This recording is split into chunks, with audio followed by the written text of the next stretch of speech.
നാമത്തിന് മഹത്വമുണ്ടാകട്ടെ. നമ്മൾ വിശുദ്ധ തിരുവെഴുത്തുകളിലേക്ക് നമ്മുടെ ശ്രദ്ധയെ തിരിക്കുകയാണ്.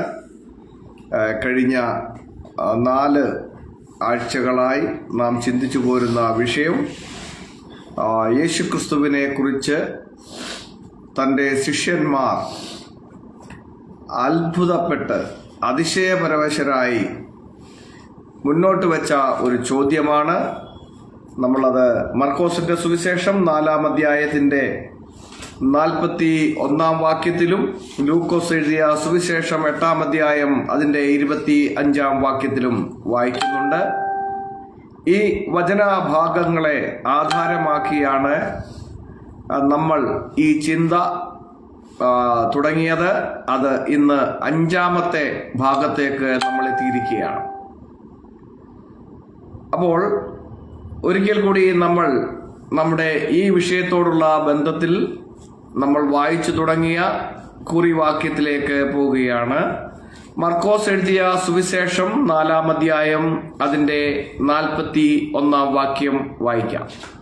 മർക്കോസ് എഴുതിയ സുവിശേഷം 4-ാം അധ്യായം അതിൻ്റെ 41-ാം വാക്യം.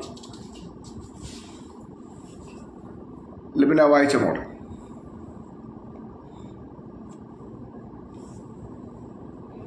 അവർ വളരെ ഭയപ്പെട്ടു. കാറ്റും കടലും കൂടെ ഇവനെ അനുസരിക്കുന്നുവല്ലോ, ഇവൻ ആർ എന്ന് തമ്മിൽ പറഞ്ഞു. അവർ വളരെ ഭയപ്പെട്ടു. കാറ്റും കടലും കൂടെ ഇവനെ അനുസരിക്കുന്നുവല്ലോ, ഇവൻ ആർ എന്ന് തമ്മിൽ പറഞ്ഞു. ഇങ്ങനെ യേശുവിനോട് കൂടെ നടന്ന ശിഷ്യന്മാർ തമ്മിൽ ചോദിച്ച ആ ഒരു ചോദ്യത്തോടുള്ള ബന്ധത്തിലാണ് നമ്മൾ യേശുക്രിസ്തു ആര് എന്നുള്ള വിഷയം വിശുദ്ധ തിരുവെഴുത്തിലുടനീളം പറഞ്ഞിരിക്കുന്നത്. ഈ കഴിഞ്ഞ 4 ആഴ്ചകളായി നമ്മൾ ചിന്തിച്ചു. ഇന്ന് അതിൻ്റെ 5-ാമത്തെ ഭാഗത്തേക്കാണ് നമ്മൾ വന്നിരിക്കുന്നത്. ഈ കഴിഞ്ഞ 4 ആഴ്ചകളായി നാം ചിന്തിച്ചതിനകത്ത് കർത്താവായ യേശുക്രിസ്തുവിനെ കുറിച്ച് വിശുദ്ധ തിരുവെഴുത്തിൽ സാക്ഷ്യപ്പെടുത്തിയിരിക്കുന്ന, യേശുവിനെ അനുഗമിച്ച ശിഷ്യന്മാർ ഓരോരുത്തർ സാക്ഷ്യപ്പെടുത്തിയിരിക്കുന്ന തിരുവെഴുത്തുകളെ പരിശോധിക്കുന്ന, അതിൽ നിന്നും ആശയം ഉൾക്കൊണ്ട് ആയതിനായി കാത്തിരിക്കുന്നവർ നടത്തിയ പരാമർശം, ഇതൊക്കെ നമ്മൾ ചിന്തിക്കുവാനിടയായിത്തീരും. ന്യായപ്രമാണത്തിലും പ്രവാചക പുസ്തകങ്ങളിലും മോശെ ഉൾപ്പെടെയുള്ള പ്രവാചകന്മാർ പറഞ്ഞിരിക്കുന്നവനെ കണ്ടെത്തിയിരിക്കുന്നു എന്ന സന്ദേശം ഫിലിപ്പോസ് നഥനയേലിനോട് പറയുന്നതും നമ്മൾ ചിന്തിപ്പാനിടയായി. അതുപോലെ തന്നെ യേശുക്രിസ്തുവിനെ കുറിച്ച് വിവിധ നിലകളിൽ തിരുവെഴുത്തുകളിൽ നടത്തിയ പരാമർശങ്ങളെ നമുക്ക് പരിശോധിക്കുവാൻ തക്കവണ്ണം കഴിയും. അപ്പോൾ ഇവൻ ആര് എന്ന ചോദ്യത്തിന് തിരുവെഴുത്ത് പറയുന്ന ഇത്തരത്തിലുള്ള ഉദാഹരണങ്ങൾ മുന്നോട്ട് വെച്ചുകൊണ്ടാണ് നമ്മൾ ഈ കഴിഞ്ഞ 4 ആഴ്ചകൾ ചിന്തിച്ചതും ഇന്ന് നമ്മൾ 5-ാമത്തെ ആഴ്ചയിലേക്ക് വന്നെത്തി നിൽക്കുകയും ചെയ്യുന്നത്. അപ്പോൾ കാറ്റും കടലും കൂടെ ഇവനെ അനുസരിക്കുന്നുവല്ലോ, ഇവൻ ആർ എന്ന ചോദ്യം, ആ അവൻ ആര് എന്ന് നാം ഓരോരുത്തരും അറിയേണ്ടത് നമ്മൾ മാത്രമല്ല, സകല ലോകരും ഇക്കാര്യം അറിയേണ്ടത് വളരെ ആവശ്യമാണ്. ഈ യേശുവിനെ കുറിച്ച് തിരുവെഴുത്ത് പറയാത്ത ധാരാളം കാര്യങ്ങൾ പുറത്ത് മനുഷ്യൻ പറയുന്നുണ്ട്. യേശുക്രിസ്തുവിന് ഇല്ലാത്തതായ പല പദവികളും യേശുവിൻ്റെ മേൽ ചാർത്തിക്കൊണ്ട് സംസാരിക്കുന്ന ധാരാളം ആളുകളുണ്ട്. അപ്പോൾ നമ്മൾ തിരുവെഴുത്തുകളിലെ ചില പരാമർശങ്ങളിലേക്ക് കൂടി ഇന്ന് പോവുകയാണ്. യോഹന്നാന്റെ സുവിശേഷം 6-ാം അധ്യായം അതിൻ്റെ 68, 69 വാക്യങ്ങളിലേക്ക് നമുക്ക് വരാം. യോഹന്നാന്റെ സുവിശേഷം 6-ാം അധ്യായം അതിന്റെ 68, 69 വാക്യങ്ങൾ വായിക്കാം. ശിമോൻ പത്രോസ് അവനോട്, കർത്താവേ, ഞങ്ങൾ ആരുടെ അടുക്കൽ പോകും? നിത്യജീവന്റെ വചനങ്ങൾ നിന്റെ പക്കലുണ്ട്. നീ ദൈവത്തിന്റെ പരിശുദ്ധനെന്ന് ഞങ്ങൾ വിശ്വസിച്ചു അറിഞ്ഞു പിടിക്കുന്നുവെന്ന് ഉത്തരം പറഞ്ഞു. ഇവിടെ നമ്മൾ കാണുന്നത് യേശുവിന്റെ കൂടെ നടന്ന ശിഷ്യന്മാരിൽ ഒരുവനായ ശിമോൻ പത്രോസ് ഇതര അപ്പോസ്തലന്മാരെ, ശിഷ്യന്മാരെ കൂടി പ്രതിനിധീകരിച്ചുകൊണ്ടാണ് ശിമോൻ പത്രോസിന്റെ മറുപടികൾ എന്നത് നമ്മൾ മറന്നു പോകരുത്. അവിടെ യേശുവിന്റെ ചോദ്യങ്ങൾക്കൊക്കെ മറുപടി പറയുന്നത് നമ്മൾ പല ഭാഗത്ത് ശ്രദ്ധിച്ചാലും കാണുവാൻ കഴിയുന്നത് ശിമോൻ പത്രോസാണ് പെട്ടെന്ന് അതിനെല്ലാം മറുപടി പറയുന്നത്. അതുപോലെ ഒരെണ്ണമാണ് നമ്മൾ ഇപ്പോൾ വായിച്ചത്. യേശുവിന്റെ ശിഷ്യന്മാർ നിങ്ങൾക്കും എന്നെ വിട്ടുപോകുവാൻ മനസ്സുണ്ടോ എന്ന് മറ്റ് അനേകർ യേശുക്രിസ്തുവിന്റെ അധ്യാപനത്തെ കണ്ടിട്ട് അവർക്ക് ഡൈജസ്റ്റ് ചെയ്യുവാൻ കഴിയാതെ അവർക്ക് ദഹിക്കാത്തതായ ചില നിലകളിലേക്ക് കാര്യങ്ങൾ എത്തിയപ്പോൾ യേശുവിനെ വിട്ടുപോകുന്ന അനേകരെ കണ്ടപ്പോൾ യേശു തന്റെ കൂടെ നടക്കുന്ന ഈ ശിമോൻ പത്രോസ് ഉൾപ്പെടെയുള്ള ശിഷ്യന്മാരോടും പറയുകയാണ്, നിങ്ങൾക്കും എന്നെ വിട്ടുപോകുവാൻ മനസ്സുണ്ടോ എന്ന് ചോദിക്കുമ്പോൾ ശിമോൻ പത്രോസ് യേശുവിനോട് കൊടുക്കുന്ന മറുപടിയാണ് നമ്മൾ ഇപ്പോൾ വായിച്ചത്. ഞങ്ങൾ നിന്നെ വിട്ടിട്ട് എങ്ങോട്ട് പോകും? നിത്യജീവന്റെ വചനങ്ങൾ, മൊഴികൾ നിന്റെ പക്കലുണ്ടല്ലോ. നിന്നെ വിട്ടിട്ട് ഞങ്ങൾ ആരുടെ അടുക്കൽ പോകും? അപ്പോൾ നിത്യജീവന്റെ പ്രത്യാശയുള്ളവരായ ശിഷ്യന്മാർക്ക് മറ്റുള്ളവരെ പോലെ യേശുവിനെ വിട്ട് ഓടിപ്പോകുവാൻ കഴിയില്ല. കാരണം അവർ പ്രത്യാശ വച്ചിരിക്കുന്ന നിത്യജീവന്റെ മൊഴികൾ യേശുവിന്റെ പക്കലുണ്ട്. അത് വേണം എന്നുള്ളവർക്ക്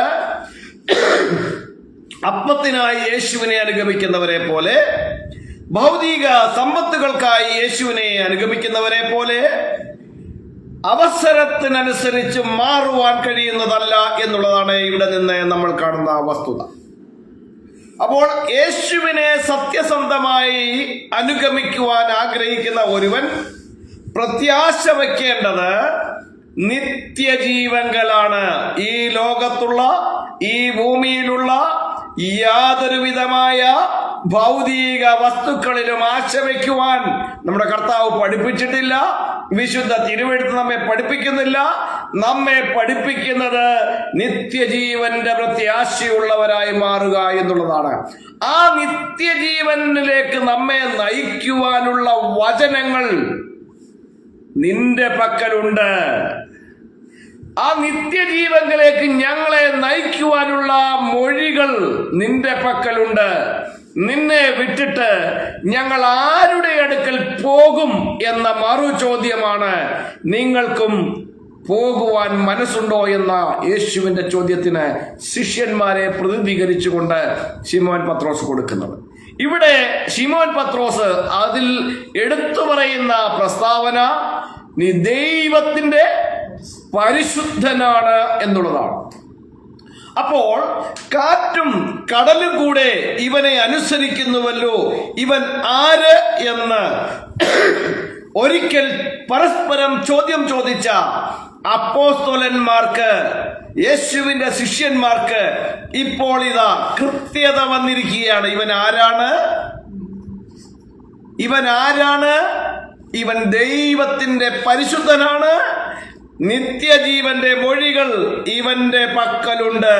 ഇവനെ വിട്ടിട്ട് ഞങ്ങൾക്ക് എങ്ങോട്ടും പോകുവാൻ യാതൊരു വഴിയുമില്ല. നിന്നെ വിട്ടിട്ട് ഞങ്ങൾ ആരുടെ അടുക്കൽ പോകും എന്ന ചോദ്യം യേശുവിനോട് ചോദിക്കുന്ന ഒരു അവസ്ഥയിലേക്ക് ഇവർക്ക് വളർച്ചയുണ്ടായതായിട്ടാണ് നമ്മൾ കാണുന്നത്. പ്രൈസ് ഗോഡ്, ദൈവത്തിന് മഹത്വം. ഒരിക്കൽ ഭയപ്പെട്ട് ഇവൻ ആരെന്ന് പരസ്പരം ചോദ്യം ചോദിച്ച, ഒരിക്കൽ യേശു വെള്ളത്തിന്റെ മീതെ നടന്നു വരുന്നത് കണ്ടിട്ട് അതൊരു ഭൂതമെന്ന് വിചാരിച്ച് ഭയപ്പെട്ടു പോയ ശിഷ്യന്മാർ ഇവർ ഇപ്പോൾ യേശുവിനോട് തിരിച്ചു ചോദിക്കുവാൻ തക്ക പക്വതയിലേക്ക് വളർന്നിരിക്കുകയാണ്. നിത്യജീവന്റെ മൊഴികൾ നിന്റെ പക്കലുണ്ട്, നിന്നെ വിട്ടിട്ട് ഞങ്ങൾ ആരുടെ അടുക്കൽ പോകും? നീ ദൈവത്തിന്റെ പരിശുദ്ധൻ എന്ന മറുപടി, ആ ഉറപ്പിന്റെയും സ്ഥിരതയുടെയും മറുപടി പറയുവാൻ തക്ക പദവിയിലേക്ക്, ആ ഒരു അവസ്ഥയിലേക്ക്, ആ ഒരു പക്വതയിലേക്ക് യേശുവിന്റെ കൂടെ നടന്ന ശിഷ്യർ വളർന്നതായി നാം കാണുന്ന വചനഭാഗമാണ് ഇപ്പോൾ വായിച്ചു കേട്ടത്. യോഹന്നാന്റെ സുവിശേഷം 6-ാം അധ്യായത്തിന്റെ 68-69 വാക്യങ്ങൾ. ഇനി നമ്മൾ വീണ്ടും മുന്നോട്ട് പോയി കഴിഞ്ഞാൽ ലൂക്കോസ് എഴുതിയ സുവിശേഷം 9-ാം അധ്യായം അതിന്റെ 18 മുതൽ 20 വരെയുള്ള വാക്യഭാഗങ്ങൾ വായിക്കുക. ലൂക്കോസ് എഴുതിയ സുവിശേഷം 9-ാം അധ്യായം 18 മുതൽ 20 വരെയുള്ള വചനഭാഗങ്ങൾ വായിക്കാം. അവൻ തനിച്ച് പ്രാർത്ഥിച്ചുകൊണ്ടിരിക്കുമ്പോൾ ശിഷ്യന്മാർ കൂടെ ഉണ്ടായിരുന്നു. അവൻ അവരോട്, പുരുഷാരം എന്നെ ആര് എന്ന് പറയുന്നു എന്ന് ചോദിച്ചു. യോഹന്നാൻ സ്നാപകൻ എന്ന ചിലർ, ഏലിയ എന്ന് മറ്റു ചിലർ, പുരാതന പ്രവാചകന്മാരിൽ ഒരുത്തൻ ഉയർത്തെഴുന്നേറ്റു എന്നും പറയുന്നു എന്ന് അവർ ഉത്തരം പറഞ്ഞു. അവൻ അവരോട്, എന്നാൽ നിങ്ങൾ എന്നെ ആരെന്ന് പറയുന്നു എന്ന് ചോദിച്ചതിന് ദൈവത്തിന്റെ ക്രിസ്തു എന്ന് പത്രോസ് ഉത്തരം പറഞ്ഞു. മതി. ഇവിടെ നമ്മൾ വായിച്ചതായ ഭാഗം ലൂക്കോസ് എഴുതിയ സുവിശേഷം 9-ാം അധ്യായം 18 മുതൽ 20 വരെയുള്ള വാക്യഭാഗങ്ങളാണ് വായിച്ചത്. ഈ സംഗതി തന്നെയാണ് മത്തായി എഴുതിയ സുവിശേഷം 16-ാം അധ്യായം 13 മുതൽ ഉള്ള വചനഭാഗങ്ങളിലും നമ്മൾ കാണുന്നത്. ഇവിടെ നാം ശ്രദ്ധിക്കേണ്ട ഒരു കാര്യം, ലൂക്കോസ് രേഖപ്പെടുത്തുമ്പോൾ ഇവിടെ നീ ദൈവത്തിന്റെ ക്രിസ്തു എന്ന ഒരു പ്രയോഗത്തിലാണ് ലൂക്കോസ് ആ ഒരു സംഭാഷണത്തെ ഒതുക്കുന്നത്. എന്നാൽ മത്തായി അതിനെക്കുറിച്ച് എഴുതുമ്പോൾ ഒന്നുകൂടി വിശാലമായി എഴുതി. ഈ ദൈവം എന്ന് പറയുമ്പോൾ ആ ദൈവത്തിനുള്ള ഒരു വിശേഷണം കുറച്ചുകൂടി ചേർത്ത് അല്ലെങ്കിൽ കുറച്ചുകൂടി എടുത്ത് പറയുവാൻ തക്കവണ്ണമായിരിക്കും. കയ്യിൽ നിന്നിട്ട് എന്ന് നമ്മളാരും ചിന്തിക്കേണ്ട, മറിച്ച് അത് ദൈവത്തിന് ഉള്ളതാണ്. അതാണ് മത്തായിയുടെ സുവിശേഷം 16-ാം അധ്യായത്തിന്റെ 16-ാം വാക്യത്തിൽ നമ്മൾ കാണുന്നത്. അവിടെ നമ്മൾ വായിക്കുന്നത് ശിമോൻ പത്രോസ് അവനോട്, നീ ജീവനുള്ള ദൈവത്തിന്റെ പുത്രനായ ക്രിസ്തു എന്ന് ഉത്തരം പറഞ്ഞു. അല്പം കൂടി വിശദമായി വിശാലമായ ഒരു മറുപടിയാണ് മത്തായി ആ ഭാഗത്തെ രേഖപ്പെടുത്തുമ്പോൾ കാണുന്നത്. ഇത് പറയുമ്പോൾ നമ്മൾ ശ്രദ്ധിക്കേണ്ട ഒരു കാര്യം, സുവിശേഷകനായ മത്തായി യേശുവിന്റെ നേരിട്ടുള്ള അപ്പോസ്തലന്മാരിൽ ഒരുവനായിരുന്നു എന്നുള്ളതാണ്. എന്നാൽ ലൂക്കോസ് ഈ സംഭാഷണം നടക്കുമ്പോൾ കൂടെയുണ്ടായിരുന്നയാളല്ല, മറിച്ച് തനിക്ക് പിന്നീട് കേട്ട അറിവ് വെച്ചുകൊണ്ടാണ് താൻ അത് രേഖപ്പെടുത്തുന്നത്. അപ്പോൾ എങ്ങനെയായാലും തമ്മിൽ കോൺട്രഡിക്ഷൻ ഒന്നുമില്ല. ലൂക്കോസ് എഴുതുമ്പോൾ ഒരു സംക്ഷിപ്ത രൂപത്തിൽ എഴുതി, നീ ദൈവത്തിന്റെ ക്രിസ്തു എന്ന് സംക്ഷിപ്ത രൂപത്തിൽ എഴുതിയെങ്കിൽ മത്തായി എഴുതുമ്പോൾ അതിനെ കൃത്യമായി രേഖപ്പെടുത്തി, നിജീവനുള്ള ദൈവത്തിന്റെ പുത്രനായ ക്രിസ്തു എന്ന് വ്യക്തമായി അവിടെ രേഖപ്പെടുത്തിയതായി നമുക്ക് കാണുവാൻ തക്കവണ്ണം കഴിയുന്നുണ്ട്. അപ്പോൾ യേശുവിന്റെ കൂടെ നടന്ന ശിഷ്യന്മാരുടെ ആ ദൈനംദിന ജീവിതത്തിൽ യേശുവിൽ നിന്ന് തങ്ങൾ കേട്ടുകൊണ്ടിരിക്കുന്ന, പഠിച്ചുകൊണ്ടിരിക്കുന്ന, അറിഞ്ഞുകൊണ്ടിരിക്കുന്ന ആ അറിവിന്റെയും ആ പഠിപ്പിന്റെ വളർച്ചയിലേക്ക് അവരെത്തിക്കൊണ്ടിരിക്കുകയാണ്.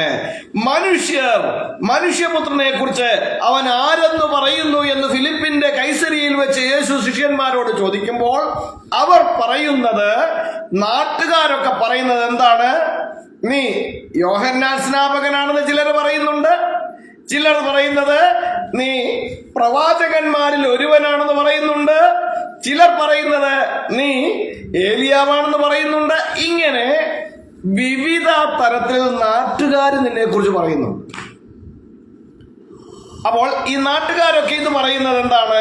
ഇവരുടെ കേട്ടറിവും ഇവരുടെ കണ്ടറിവുമായി ഇവർ പല അനുഭവങ്ങളും വെച്ചുകൊണ്ട് യേശു ചെയ്തുകൊണ്ടിരിക്കുന്ന പ്രവൃത്തികളെ അവലോകനം ചെയ്യുന്നുണ്ട്, നിരീക്ഷിക്കുന്നുണ്ട്. ആ നിരീക്ഷണത്തിൽ നാട്ടുകാർക്ക് മനസ്സിലായ കാര്യം, നാട്ടുകാർ പറയുമ്പോൾ യേശു തന്നോടുകൂടെ നടന്ന ശിഷ്യരോട്, കൂടെ വസിച്ച, കൂടെ നടന്ന ശിഷ്യരോട് ചോദിക്കുകയാണ്, നിങ്ങൾ എന്നെ കുറിച്ച് ഞാൻ ആരെന്ന് പറയുന്നു? മറന്നു പോകരുത്, ഒരിക്കൽ ഈ ശിഷ്യന്മാർ പരസ്പരം ഇവൻ ആരെന്ന് ചോദിച്ചവരാണ്. ഇങ്ങനെ പരസ്പരം ഇവൻ ആരെന്ന് ചോദിച്ച ശിഷ്യന്മാരോട് ഇപ്പോൾ യേശു ചോദിക്കുന്നു, നിങ്ങൾ എന്നെ കുറിച്ച് ഞാൻ ആരെന്ന് പറയുന്നു? അതിനുള്ള മറുപടിയാണ് നമ്മൾ ഇവിടെ വായിച്ചത്. ലൂക്കോസ് എഴുതിയ സുവിശേഷം 9-ാം അധ്യായത്തിന്റെ 18 മുതൽ 20 വരെയുള്ള വാക്യഭാഗങ്ങൾ വായിച്ചത്. അതുപോലെ തന്നെ മത്തായിയുടെ സുവിശേഷം 16-ാം അധ്യായം 15-16 വാക്യങ്ങളിൽ നമ്മൾ വായിക്കുന്നത്. അവിടെയാണ് യേശുവിനെ അടുത്തറിഞ്ഞ്, യേശുവിനോട് കൂടെ വസിച്ച്, യേശുവിൽ നിന്ന് നേരിട്ട് കേട്ട് യേശുവിനെ അനുഭവിച്ച ശിഷ്യന്മാർ അവർക്ക് പറയുവാനുള്ളത് ഇവൻ ആരെന്നാണ്? ജീവനുള്ള ദൈവത്തിന്റെ പുത്രനായ ക്രിസ്തു എന്ന് ശിമയോൻ പത്രോസ് അവിടെ ഉത്തരം പറയുകയാണ് ചെയ്യുന്നത്. അപ്പോൾ ഇവിടെ ശിമയോൻ പത്രോസ് നടത്തിയ പരാമർശങ്ങളിൽ പ്രസക്തമായ ഒന്ന്, നീ ജീവനുള്ള ദൈവത്തിന്റെ പുത്രനായ ക്രിസ്തു എന്നതാണ് എന്ന് നമ്മൾ മറന്നു പോകരുത്.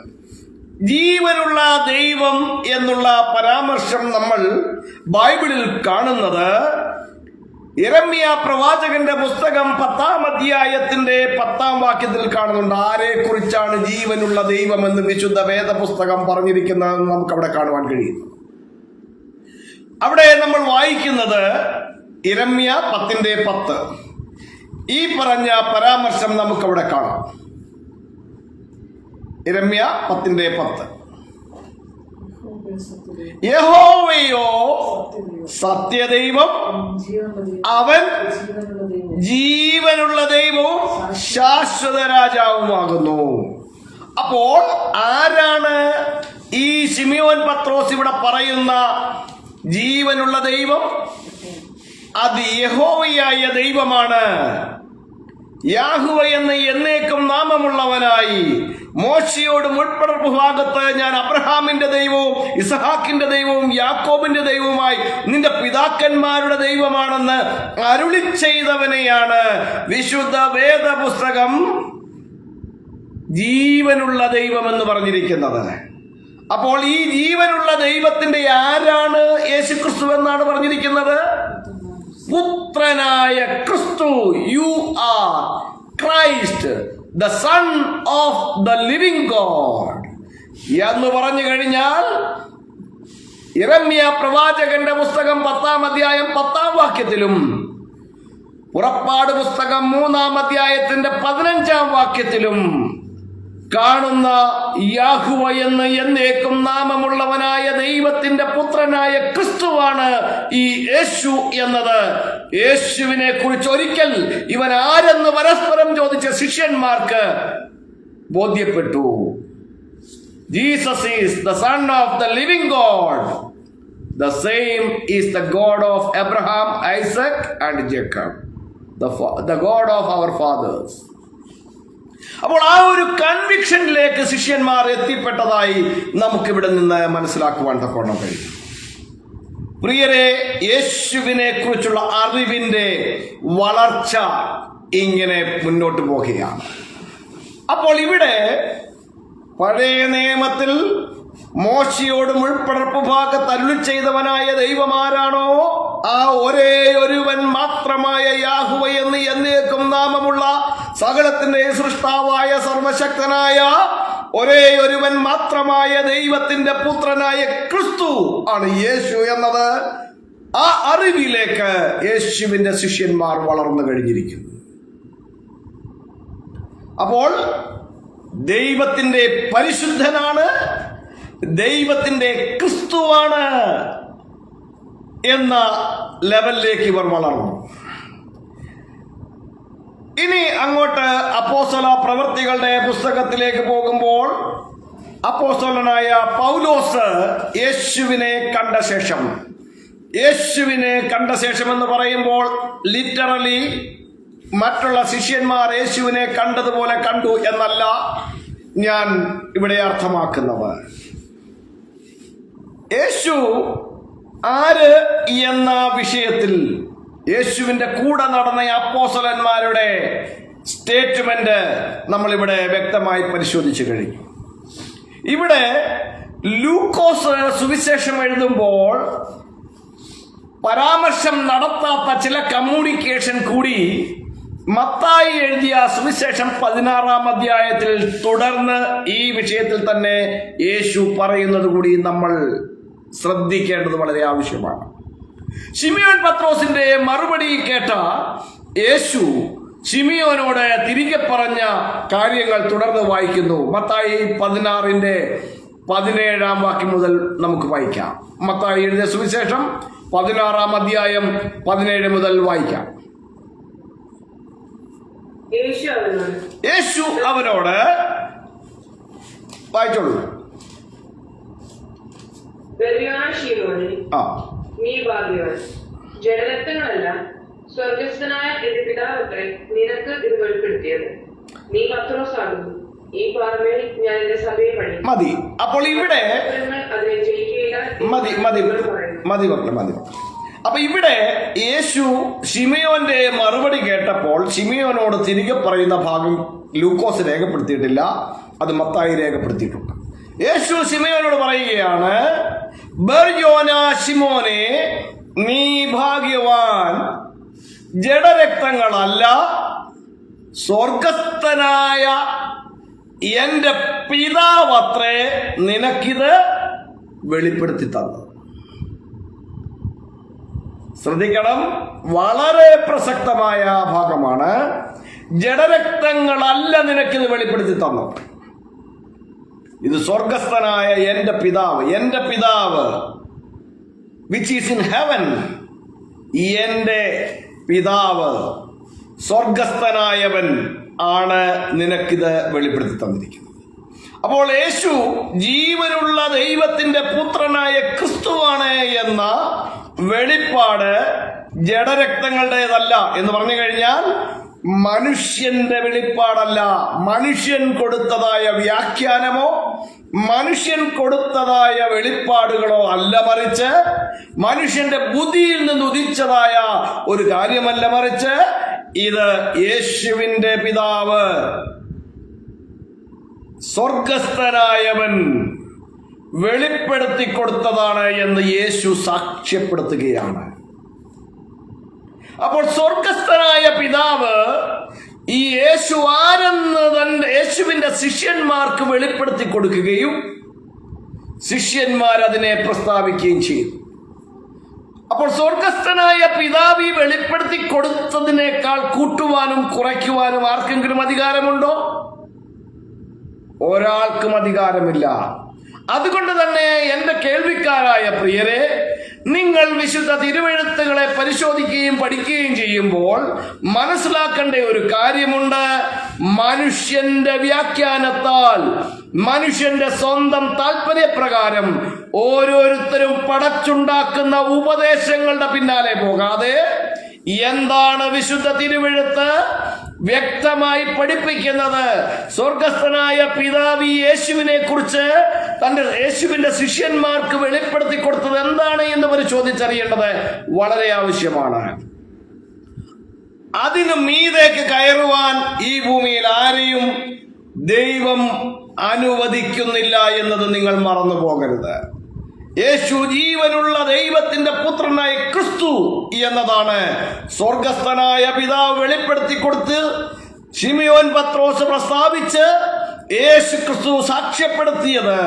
എന്നിട്ട് തുടർന്ന് പറയുന്നത്, യു ആർ പീറ്റർ, നീ പത്രോസ് ആകുന്നു, ഈ പാറമേൽ ഞാൻ എന്റെ സഭയെ പണിയും എന്നതാണ് അടുത്ത സന്ദേശം.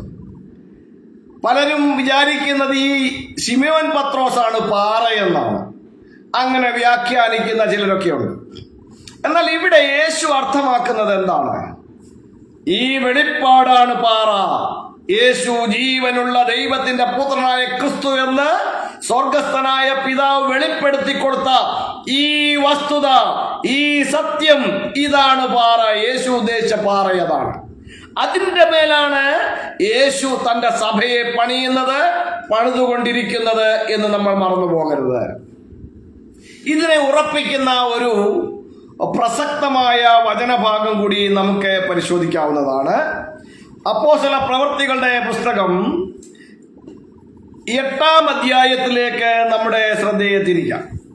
അപ്പോസ്തല പ്രവൃത്തികളുടെ പുസ്തകം 8-ാം അധ്യായത്തിൽ നമ്മൾ കാണുന്നത് യേശുക്രിസ്തുവിനെ കുറിച്ച് തിരുവെഴുത്ത് ആധാരമാക്കി സുവിശേഷം പറയുകയും ആ സുവിശേഷം കേട്ടവനായവൻ സുവിശേഷം കേട്ടതിന്റെ പശ്ചാത്തലത്തിൽ തനിക്ക് ബോധ്യം വന്നത് എന്താണെന്ന് വെളിപ്പെടുത്തുകയും ചെയ്തതാണ് നമ്മൾ കാണുന്നത്. അപ്പോസ്തല പ്രവൃത്തികളുടെ പുസ്തകം 8-ാം അധ്യായം അതിന്റെ 26 മുതലുള്ളതായ വചനഭാഗങ്ങളിലാണ് ഈ പ്രസക്തമായ ഭാഗം നമുക്ക് കാണുവാൻ തക്കവണ്ണം കഴിയുന്നത്.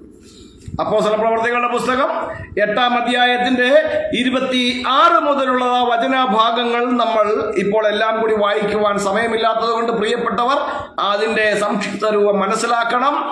ദൈവത്തിന്റെ ദൂതൻ ഫിലിപ്പോസിനെ നിയോഗിച്ചതനുസരിച്ച് ഫിലിപ്പോസ് തെക്കോട്ട് ഗസയ്ക്കുള്ള നിർജ്ജന പ്രദേശത്തേക്ക് പോകുകയും അങ്ങനെ പോകുന്ന വഴിയിൽ മരുഭൂമിയിൽ കൂടി സഞ്ചരിക്കുന്ന ഒരു മനുഷ്യനെ കണ്ടു. യെരുശലേമിൽ നമസ്കരിക്കുവാൻ വന്നിട്ട് തേരിൽ മടങ്ങിപ്പോകുകയാണ്. എത്യോപ്യയിലേക്ക് മടങ്ങിപ്പോകുന്ന ഭക്തനായ ജ്ഞാനിയായ ഒരു മനുഷ്യൻ.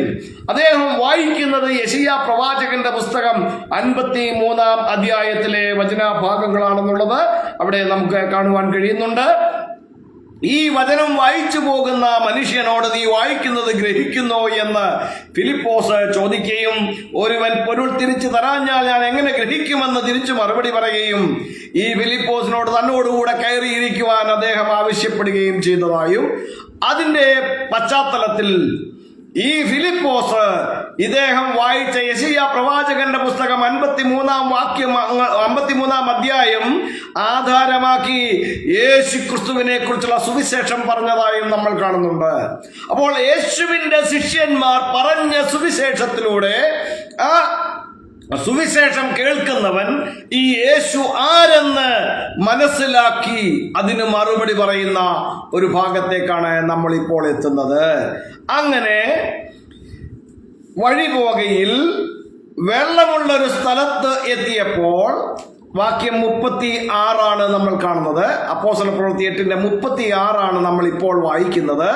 അവിടെ വായിക്കുന്നത് അങ്ങനെ വഴിപോകയിൽ വെള്ളമുള്ള ഒരു സ്ഥലത്ത് എത്തിയപ്പോൾ ഈ ഷണ്ണൻ അഥവാ യെരുശലേമിൽ നമസ്കരിച്ചിട്ട് എത്യോപ്യയിലേക്ക് മടങ്ങിപ്പോകുന്ന ഈ മനുഷ്യൻ ഫിലിപ്പോസിനോട് ചോദിക്കുകയാണ്, ഇതാ വെള്ളം, ഞാൻ സ്നാനമേൽക്കുന്നതിന് എന്തു വിരോധം എന്ന് ചോദിക്കുകയാണ് ചെയ്യുന്നത്.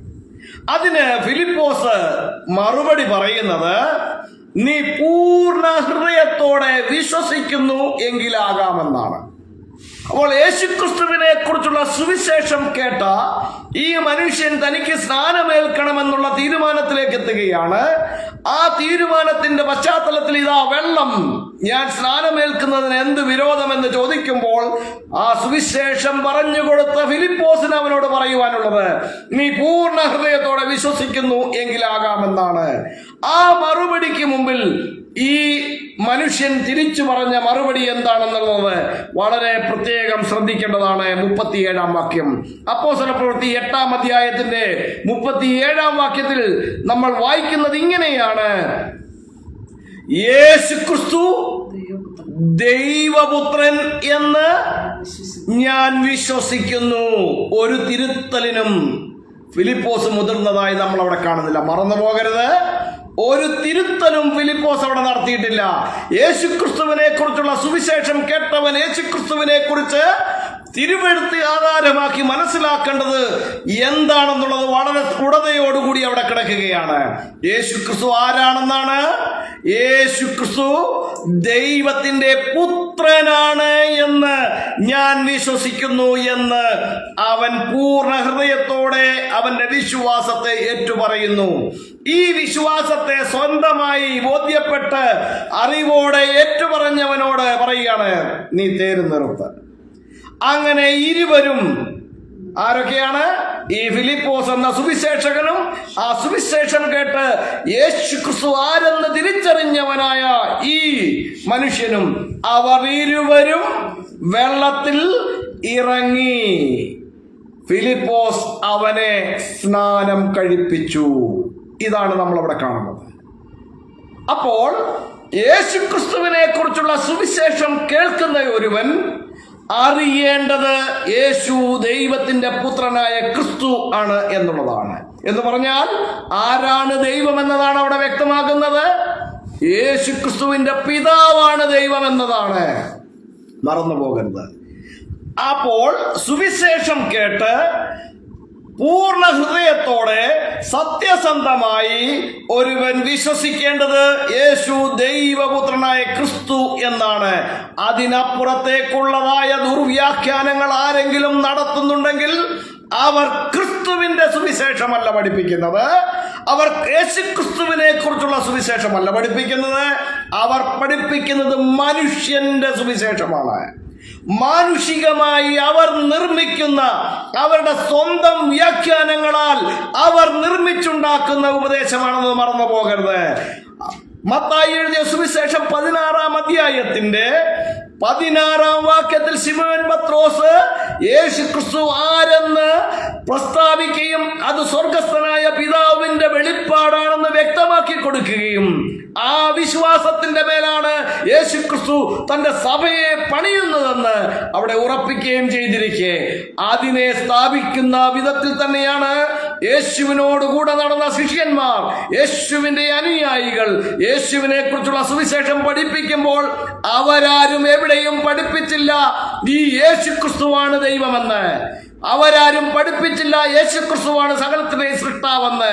അവരാരും യേശുക്രിസ്തുവിനെ കുറിച്ച് സ്വർഗസ്ഥനായ പിതാവ് വെളിപ്പെടുത്തി കൊടുത്ത സത്യത്തിനും ഉപരിയായി മാനുഷികമായ യാതൊന്നും ആഡ് ചെയ്തിട്ടില്ല എന്ന് എന്നെ കേൾക്കുന്ന പ്രിയപ്പെട്ടവർ മറന്നു പോകരുത്. നിങ്ങളുടെ രക്ഷയ്ക്കായി, നിങ്ങളുടെ നിത്യജീവനായി നിങ്ങൾ ഒരുക്കമുള്ളവരായി മാറണമെങ്കിൽ നിങ്ങൾ യേശുക്രിസ്തുവും യേശുക്രിസ്തുവിന്റെ ശിഷ്യന്മാരും പഠിപ്പിച്ചതായ സത്യത്തിന്റെ പരിജ്ഞാനത്തിലേക്ക് എത്തേണ്ടതും ആ ഒരു വളർച്ചയിലേക്ക് എത്തേണ്ടതും വളരെ ആവശ്യമാണ്. യേശുക്രിസ്തു തന്റെ സഭയെ പണിയുന്നത് യേശുവാണ് ദൈവമെന്ന് പ്രസംഗിക്കുന്ന വ്യാജ സുവിശേഷത്തിന്റെ മേലല്ല, യേശുക്രിസ്തുവാണ് സകലത്തിനെ സൃഷ്ടാവെന്ന് പ്രസംഗിക്കുന്ന വ്യാജ സുവിശേഷത്തിന്റെ മേലല്ല, മറിച്ച് സ്വർഗസ്ഥനായ പിതാവ് വെളിപ്പെടുത്തി കൊടുത്തതും അപ്പോസ്തലന്മാർ പ്രസ്താവിക്കുകയും യേശുക്രിസ്തു സാക്ഷ്യപ്പെടുത്തുകയും ചെയ്ത സുവിശേഷ സത്യത്തിന്റെ മേലാണ്. ഈ യേശു ആരാണ്? അവൻ ജീവനുള്ള ദൈവത്തിന്റെ പുത്രനായ ക്രിസ്തുവാണ് എന്നുള്ളതാണ് വിശുദ്ധ തിരുവെഴുത്തുകൾ മുന്നോട്ട് വയ്ക്കുന്ന സത്യം. ആ സത്യത്തിന്റെ മേലാണ്, ആ വിശ്വാസ പ്രഖ്യാപനത്തിന്റെ മേലാണ് ഒരുവൻ ക്രിസ്തുവിൻ്റെതായി മാറുന്നത്. ഇവിടെ യേശു ക്രിസ്തുവിനെ കുറിച്ചുള്ള സുവിശേഷം കേട്ട മനുഷ്യൻ പൂർണ്ണ ഹൃദയത്തോടെ നീ വിശ്വസിക്കുന്നുവെങ്കിൽ നിനക്ക് സ്നാനമേൽക്കാമെന്ന് പറയുമ്പോൾ അവന്റെ വിശ്വാസ പ്രഖ്യാപനം അതിനെ ഉറപ്പിക്കുകയാണ്. യേശു ജീവനുള്ള ദൈവത്തിന്റെ പുത്രനായ ക്രിസ്തു എന്ന് ഞാൻ വിശ്വസിക്കുന്നു എന്ന് വിശ്വാസ പ്രഖ്യാപനം നടത്തി ഉറപ്പിക്കുമ്പോൾ എങ്കിൽ ശരി, നീ തേര് നിർത്ത്. അവർ ഇരുവരും വെള്ളത്തിനിറങ്ങി ഈ ഫിലിപ്പോസ് അവനെ സ്നാനം കഴിപ്പിച്ചു എന്നതാണ് നമുക്ക് കാണുവാൻ തക്കവണ്ണം കഴിയുന്നത്. യോഹന്നാൻ സുവിശേഷം എഴുതി അവസാനിപ്പിക്കും. ഇത് ഞാൻ പലപ്പോഴും പറയുന്ന കാര്യമാണ്. അവിടെ പറയുന്നത് നിങ്ങൾ ഇത് വായിച്ചിട്ട് വേറൊന്നും പഠിക്കാനല്ല, മറിച്ച് നിങ്ങൾ ഇത് വായിച്ചിട്ട് മനസ്സിലാക്കേണ്ടത് എന്താണ്? യേശു ജീവനുള്ള ദൈവത്തിന്റെ പുത്രനായ ക്രിസ്തുവാണെന്ന് നിങ്ങൾ വിശ്വസിക്കുകയും അങ്ങനെ വിശ്വസിച്ചിട്ട് അവന്റെ നാമത്തിൽ നിങ്ങൾക്ക് ജീവൻ ഉണ്ടാകേണ്ടതിനും ഇത് എഴുതിയിരിക്കുന്നു എന്നുള്ളതാണ്.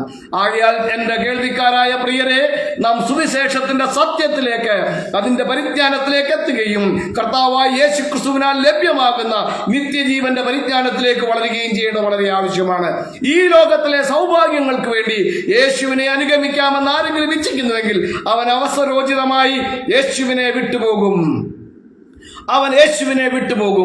എന്നാൽ നിത്യജീവന്റെ പ്രത്യാശയോടുകൂടി യേശുവിനെ അനുഗമിക്കുവാൻ വരുന്നവന് പറയുവാനുള്ളത്, നിന്നെ വിട്ടിട്ട് ഞങ്ങൾ ആരുടെ അടുക്കൽ പോകും? നിത്യജീവന്റെ മൊഴികൾ നിന്റെ പക്കലുണ്ടല്ലോ. ആകയാൽ പ്രിയരെ, കർത്താവായ യേശു ക്രിസ്തുവിന്റെ സുവിശേഷത്തിന്റെ പരിജ്ഞാനത്തിലേക്ക് വളരുവാനും നിത്യജീവന് അവകാശികളായി മാറുവാനും തക്കവണ്ണം നമുക്ക് യേശു ക്രിസ്തു ആരെന്നുള്ള പരിജ്ഞാനത്തിലേക്ക് വളരേണ്ടത് വളരെ ആവശ്യമാണ്. വിശുദ്ധ തിരുവെഴുത്ത് പറയുന്നതിനപ്പുറമായി ആര് കയ്യിൽ നിന്നിട്ടാൽ ശ്രദ്ധിച്ചാലും അത് ജഡരക്തങ്ങളുടെ വെളിപ്പാടാണ്, അത് സ്വർഗസ്ഥനായ പിതാവിന്റെ വെളിപ്പാടല്ല എന്ന് തിരിച്ചറിഞ്ഞ് സത്യത്തിന്റെ പരിജ്ഞാനത്തിൽ വളരുക, നിത്യജീവന് വേണ്ടി ഒരുങ്ങുക. സർവശക്തനായ ദൈവം നമ്മെ സഹായിക്കട്ടെ. ദൈവം അനുവദിച്ചാൽ ഇതിന്റെ തുടർന്നുള്ള ഭാഗങ്ങളും നമുക്കിനിയും ചിന്തിക്കാനുള്ളതാണ്. ആകയാൽ പ്രിയരെ, ഇന്നത്തെ സമയം അതിക്രമിച്ചിരിക്കുകയാണ്. ഞാൻ മെസ്സേജ് ഇവിടെ കൺക്ലൂഡ് ചെയ്യുകയാണ്. സർവശക്തനായ ദൈവം എല്ലാവരെയും സഹായിക്കട്ടെ. കേൾക്കപ്പെട്ട വചനങ്ങളാൽ സർവശക്തനായ ദൈവം എന്റെ കേൾവിക്കാരായ എല്ലാവരെയും അനുഗ്രഹിക്കട്ടെ. നാം എല്ലാവരും പ്രാർത്ഥനയോടുകൂടി ദൈവസന്നിധായിരിക്കുമ്പോൾ കേൾക്കപ്പെട്ട വചനങ്ങളുടെ മുമ്പിൽ നാം സമർപ്പിച്ച് പ്രാർത്ഥിക്കുമ്പോൾ നമ്മുടെ തോമസ് കുട്ടി ബ്രദറെ ശബ്ദമുയർത്തി പ്രാർത്ഥിക്കും. സർവശക്തനായ ദൈവം നമ്മെ ഏവരെയും സഹായിക്കട്ടെ. God bless you all.